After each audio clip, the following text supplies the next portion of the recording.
สบายดีทุกคนเนาะมาพบมาพอกับค่อยเจคัมสตอรี่หลังจากเมื่อเช้านี้พวกเขาไปส่งสาวคัมไปขายของเนาะขายข้าวจีกลับมาบกี่เท่าไรชั่วโมงกับสาวคัมก็โทรบอกว่าแก๊สจะหมดแล้วเด้อแก๊สจะหมดแล้วว่าซั่นให้เจเบาเล้าฮีบไปเติมแก๊สมาส่งให้แน่อันนี้ก็คือภารกิจของมือนี้ท่านผู้ชมภารกิจของมือนี้คือเจเบาเล้ากำลังจะเอาแก๊สไปส่งให้สาวคำซึ่งเฮือนเฮาจะอยู่เครื่องกลางระหว่างม่องโรงงานแก๊สกับม่องขายข้าวจีของเฮาห้านของเฮาอยู่ระยะทางก็รวมๆแล้วก็ประมาณ 7-8 ลักเนาะเดี๋ยวอีกจักหน่อยนึงเจบ่ลาวก็จะขี่ไปบ่ว่าทางมันเป็นหลุมเป็นบ่เฮาบ่สามารถขี่ไว้ได้แล้วก็เจบ่ลาวก็บ่ได้มีเสือกที่มันได้มาตรฐานเนาะเสือกตัวนี้เห็นบ่แต่ว่าอันนี้เอาอย่างตีนรถในนะเอาอย่างในของรถมอไซค์เนาะเอาอย่างในของรถจักรมาตัดมาดัดมาแปลงเอาตัวนี้คือบั้งตัวนี้เป็นบั้ง15 โลเนาะบั้ง15 โลซึ่งเป็นโรงงานของมูของสาวข้ามเองอันนี้เฮาไปเติมน้ำเขาก็ได้ราคาพิเศษอยู่ได้เนาะเดี๋ยวอีกจังน้อยนึงเฮาก็สิพากันลุยไปเลยไปฮอดพุ่นแล้วเฮาก็สิไปติดตั้งแก๊สให้สาวข้ามแล้วเฮาก็สิกลับมาทำการทำงานเฮาคือเก่าเดี๋ยวมุ่งหน้าไปต่อเลยฮอดแล้วเด้อทุกคนฮอดละโอ้ยสัวสิฮอดกับทางเพื่อนขนาดย่านแต่สายนี้มันขาดคันว่าสายนี้ขาดนี่อันตรายแต่ว่าโชคดีที่เฮาก็ใส่3 เส้นมันก็แน่นหนาอยู่เดี๋ยวเฮาสิย้ายตัวนี้ไปใส่แล้วก็เปลี่ยนใส่ตัวใหม่ตอนนี้เราก็กำลังคาเฮ็ดข้าวจีเขาอยู่เราถ่าจังหน่อยก่อน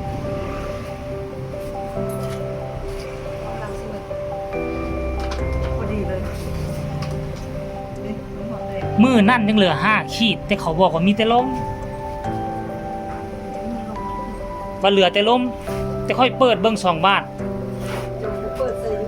บอกค่อยเปิดเบิ้ง2 บาทละคือว่าลมออกแห้ง2 บาทแล้วบัตรไปฮอด5คนบัตรที่3บัตรที่4ลมค่อยๆไว้แต่ว่าอ้ายนั่งตุ๊กบอกว่าคันประมาณโล2 โลนี่เขาบ่ไล่เขาว่าน่ะอย่างสิบ่ไล่เอาเขาวางสั้นตัวนึงเท่าไหร่บ่ไล่ว่าสั้นตัวนึงก็10ไปค่ะรอถ่ายให้เราเฮ็ดให้เขาแล้วให้เราไปถ่ายคลิปก่อนมีแต่ก้อนเดียววะฮะปังบานาเนตี้ว่ะน่ากินอยู่ได้ทุกคนบะหมี่เนี่ยแจ้งไหมแจ้งอยู่เอาแล้วลาดนึงยังเหลือขนมปัง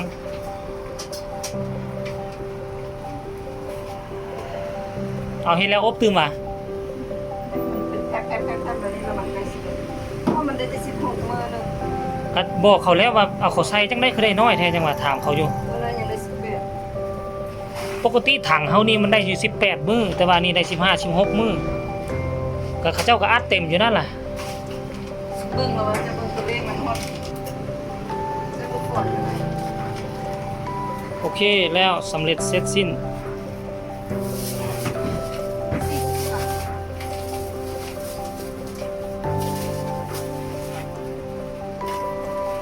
ขอบใจผู้สาวที่มาอุดหนุน เอาถ่ายในแมชเบลยกลงถ่ายอยู่ไหนนำมาลงก่อ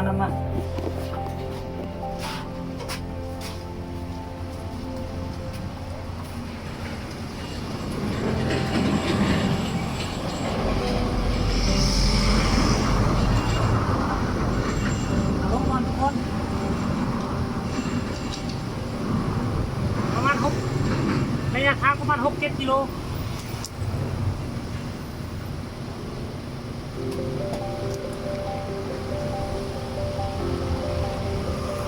เกาแห้งแล้วทางนี้ทั้งหมดคือ30 กิโลบ่ทั้งทางทั้งอันนี้30อีนุสิหยับพาแล้วมันหยับไปพุ่นหน่อยนึงอีนุมันสิมายกพาแล้วมันสัตว์ไปทางนั้นหน่อยนึงสมมุติเราเสียวไหนถ้ามันสัตว์ไปพุ่นหน่อยนึงเพราะว่าก็ต้องให้ห่างจากเจ้าบ่เฮาบ่ย้ายแต่ว่าอีนุให้มันย้ายเพราะว่าเวลาเฮาตู้เซออกได้ตู้เซให้มันใหญ่เจ้าให้รถปิดก่อนแม่ปิดก่อนยังบ่ได้ปิดตัวนั้นปิดหั่นเลยก็ได้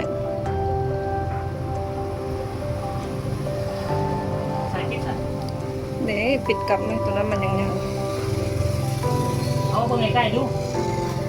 มันก็เมิดอีหลีนั่นแหละตัวนี้ คันท่ากรณีว่าเขาผู้เฮ็ดบ่เป็นนี่มันสิแน่นแน่นแน่มันหันบ่ได้เขาต้องเลยบิดตัวนี้หันตัวนี้เห็นบ่หันตัวนี้ไปก่อนนี่ต้องบิดหันตัวนี้คันเขามาหันเกี่ยวนี่เลยกูถือว่าบ่ได้เจ็บมือบิดเปลี่ยนเด้อ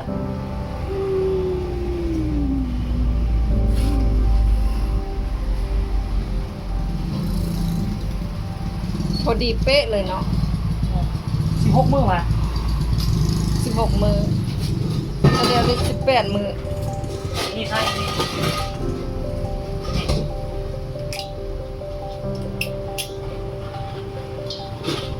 เขาเรียกมันแผนให้ เล็กน้อยสุดนี่ เล็กน้อยมันฟาวมันอาจจะติ่มตี ถ้าเบิ่งตัวนี้เนี่ย แต่เจ้าโอนมาเนี่ยเขาเด้อ โอ้ยมันส่งมาเรียบร้อยแล้ว นี่วิธีหันให้มันแน่นนะบิ๊กซี่ต้องหันมันจำเด้อทุกคนรู้จำมันหัวได้โอเคขึ้นมาหนึ่งแล้ว หนัก ตัวบึงนี่ดู หนักวะ ฮะ เปิดก้นแม่จังหัวมัน ตัวบึงปกติมันอยู่ลุงนี่เปิดปุ๊บมันจำพับเลยนะโอเคโอ้ไปเอาที่นี่ไปเอาไปนอกเลย เอาไปเอามา เอาตัวนี้ขึ้นโตะไปเติมไม้เติมไม้ เติมไปขายแล้ววันนี้นะ ไปเป็นพนักงานส่งแก๊สจ้ะ เดี๋ยว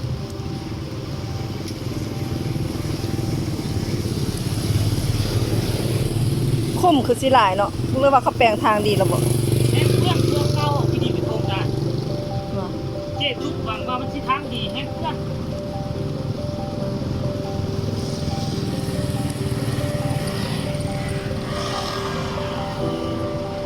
โอเค